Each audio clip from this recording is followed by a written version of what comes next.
Dio racuni minuman keluarganya 2 kali bulan ini. Upaya pertama kali gagal hanya berselang 5 hari. Motif seorang anak, DDS atau Dio, nekat meracuni satu keluarganya hingga tewas akhirnya terungkap.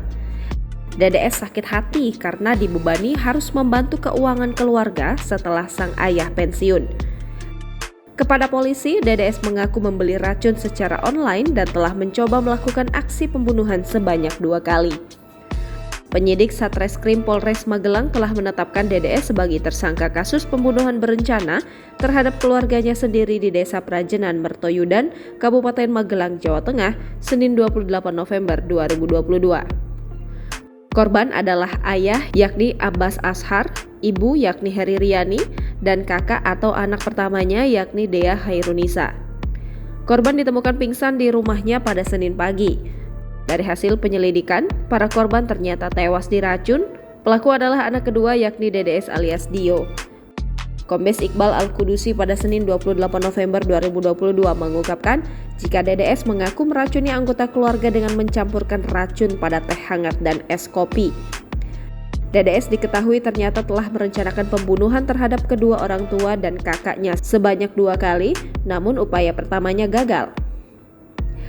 Mengutip Tribun Jogja, DDS menambahkan racun jenis arsenik ke minuman dawet pada 23 November 2022 lalu. Minuman tersebut diberikan kepada orang tua, kakak, dan beberapa orang lainnya.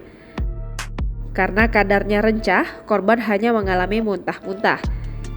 Setelah gagal, DDS kembali beraksi pada Senin 28 November 2022. DDS menaruh racun di minuman teh dan es kopi yang dikonsumsi keluarganya.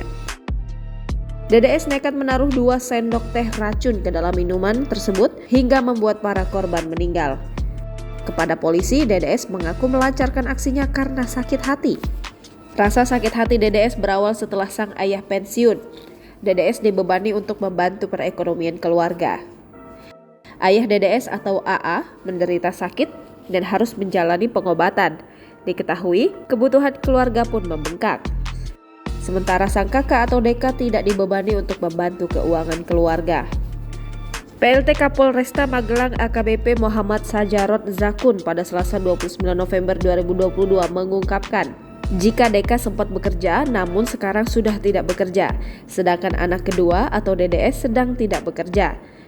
Namun lanjut Zakunia, DDS dibebani untuk membantu keuangan keluarga, hal itulah yang membuat pelaku sakit hati.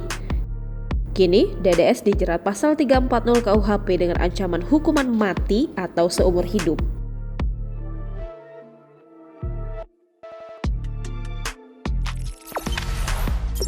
Jangan lupa subscribe, share, komen, dan like ya!